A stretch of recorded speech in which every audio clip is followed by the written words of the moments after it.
Welcome students. हम एक practical करेंगे जिसके अंदर हम एक वायर यानी तार की मोटाई नापेंगे एक आले के ज़रिए से, जिसको स्क्रू गेज कहा जाता है, जो कि आप इस तस्वीर में देख सकते हैं। इस प्रैक्टिकल को हम इन स्टेप्स में करेंगे कि सबसे पहले हम देखेंगे कि हमें क्या क्या चीज़ें चाहिए प्रैक्टिकल करने के लिए, यानी क्या एपरेटस चाहिए। उसके बाद हम देखेंगे कि हम इस प्रैक्टिकल को किस तरीके से करेंगे, और इसी दौरान हम कुछ मेजरमेंट्स लेंगे जिनकी मदद से हम कैलकुलेशन जब करेंगे तो रिजल्ट में हम देखेंगे कि हमारे पास तार की मोटाई क्या आई है, जो कि हमने स्क्रू गेज से नापी है। तो सबसे पहले हम देखते हैं कि हमें क्या क्या एपरेटस चाहिए होगा प्रैक्टिकल करने के लिए।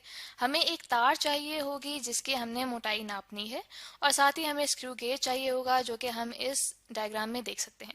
स्क्रू गेज को पकड़ने के लिए एक हैंडल बना होता है जिसे यू शेप फ्रेम कहा जाता है, जिसके दो हिस्से होते हैं। एक हिस्सा स्टड कहलाता है और दूसरा कहलाता है सिलेंड्रिकल नट। सिलेंड्रिकल नट के अंदर एक हिस्सा होता है जिसे स्क्रू कहते हैं, और इसके ऊपर धागा लिपटा होता है, जो कि आप यहाँ पे देख सकते हैं।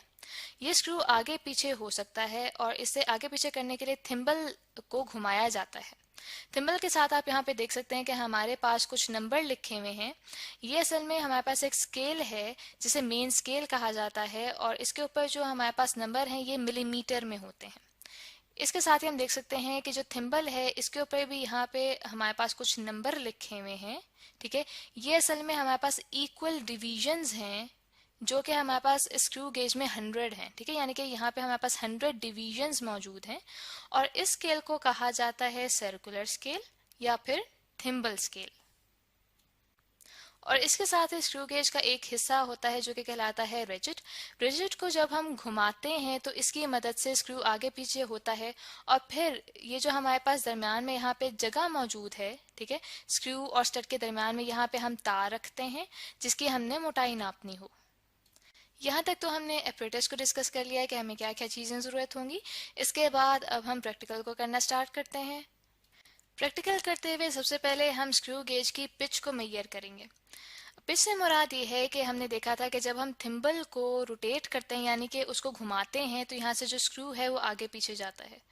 तो हम ये देख सकते हैं कि जब हम थिम्बल को घुमाएंगे उसकी मदद से अगर स्क्रू इस तरह से घूमे कि वो एक रोटेशन कंप्लीट करे, यानी कि उसका जो सिरा है वो एक रोटेशन कंप्लीट करे, तो इस दौरान में स्क्रू के सिरे ने जितना डिस्टेंस यानी जितना सफ़र तय किया है उसको हम पिच कहते हैं। अब पिच को मुहैया करने के लिए हम इस थिम्बल को 5 दफ़ा घुमाएंगे। ठीक है, यानी कि हम देख सकते हैं कि हमारे पास जो पहली रीडिंग है वो हमारे पास आई है 0, और जब हमने इस थिम्बल को 5 दफ़ा घुमाया तो हमारे पास अब जो रीडिंग आ रही है मेन स्केल पे वो आ रही है हमारे पास 5 मिलीमीटर। और कितनी दफ़ा हमने थिम्बल को घुमाया? हमने 5 दफ़ा उसे रिवॉल्व करवाया, यानी कि नंबर ऑफ रेवोल्यूशंस हमारे पास आ गया 5। तो पिच का फॉर्मूला होता है distance moved by thimble on main scale divided by number of revolutions, यानी कि हमारे पास पिच इक्वल आएगा 5 मिलीमीटर डिवाइडेड बाय 5।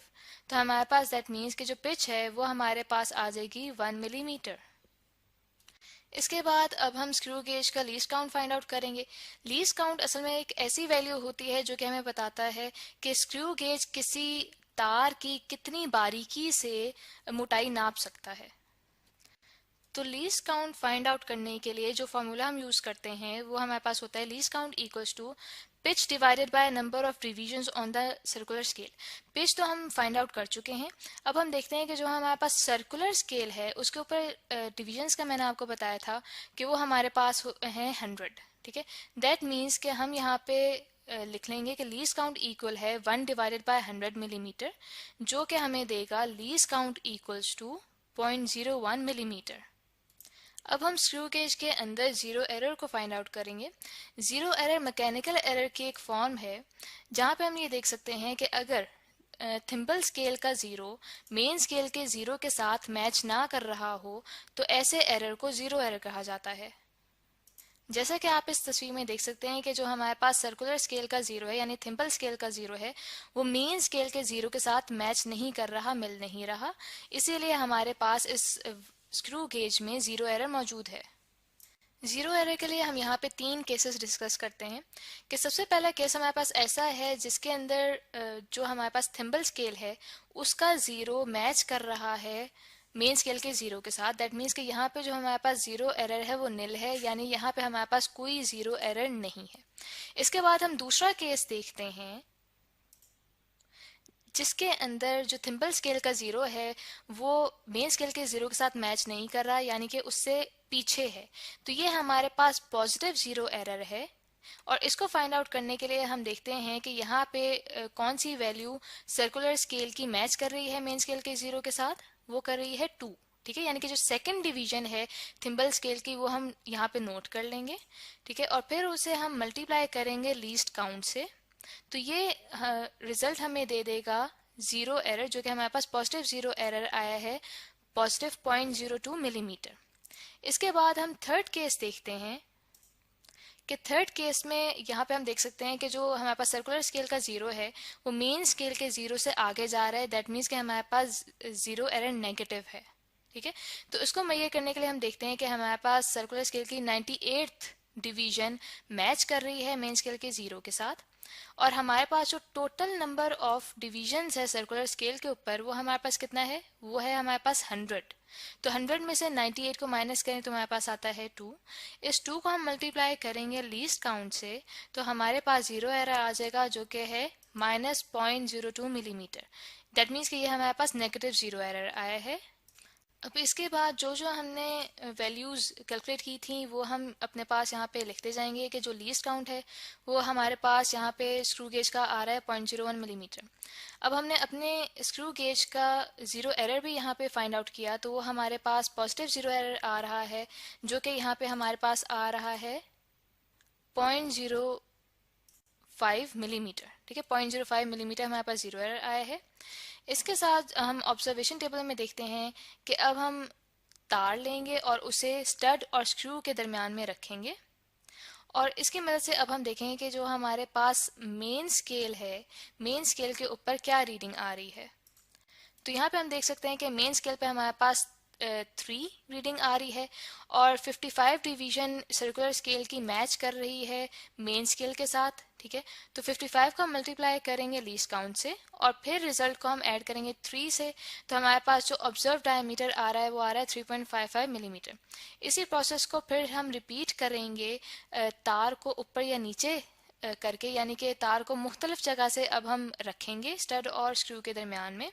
फिर दोबारा मेजरमेंट्स लेंगे और फिर हम देखेंगे कि जो हमारे पास मेन स्केल रीडिंग आ रही है वो 3 आ रही है, जो सर्कुलर स्केल की रीडिंग कोइंसाइड कर रही है वो कर रही है 53 को मल्टीप्लाई किया लीस्ट काउंट से, फिर ऐड किया 3 में, तो हमारे पास अब ऑब्जर्व डायमीटर है मिलीमीटर में 3.53 मिलीमीटर। इसी तरह से हम और भी मेजरमेंट्स लेंगे और फिर उन सब मेजरमेंट्स को हम ऐड करेंगे। जैसे कि हमारे पास यहाँ पे चारों की चारों वैल्यूज़ हैं, उनको ऐड करके डिवाइड करेंगे 4 से, तो हमारे पास एवरेज ऑब्जर्व्ड डायमीटर आ जाएगा, जो कि आएगा 3.54 मिलीमीटर। अब इसकी मदद से हम देखेंगे कि हमारे पास फाइनल डायमीटर यानी ट्रू डायमीटर हमारे पास क्या आ रहा है।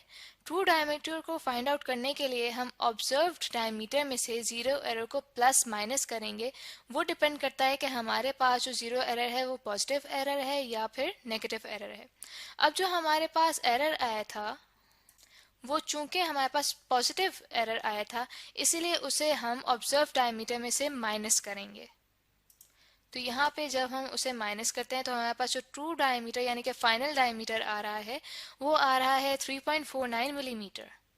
इसके बाद हम इसी फाइनल यानी ट्रू डायमीटर को इस्तेमाल करते हुए वायर का रेडियस फाइंड आउट करेंगे, जो कि होता है डायमीटर डिवाइडेड बाय 2। और डायमीटर हमारे पास है 3.49 मिलीमीटर, उसे डिवाइड किया 2 से, तो हमारे पास रेडियस आ रहा है वायर का 1.745 मिलीमीटर। फिर इसी रेडियस को इस्तेमाल करते हुए हम तार की मोटाई फाइंड आउट करेंगे, यानी कि area of cross section of wire find out करेंगे, जिसका फॉर्मूला होता है पाई आर स्क्वायर और इसके यूनिट्स होते हैं मिलीमीटर स्क्वायर। जहाँ पे जो पाई है उसकी वैल्यू होती है 22 डिवाइडेड बाय 7, मल्टीप्लाई करेंगे उसे रेडियस के स्क्वायर से, जो कि है 1.745 और इसके यूनिट्स होंगे मिलीमीटर स्क्वायर। तो आखिर में जो हमारे पास area of cross section of wire यानी कि जो तार की मोटाई है उसकी वैल्यू हमारे पास आ रही है 9.56 मिलीमीटर स्क्वायर।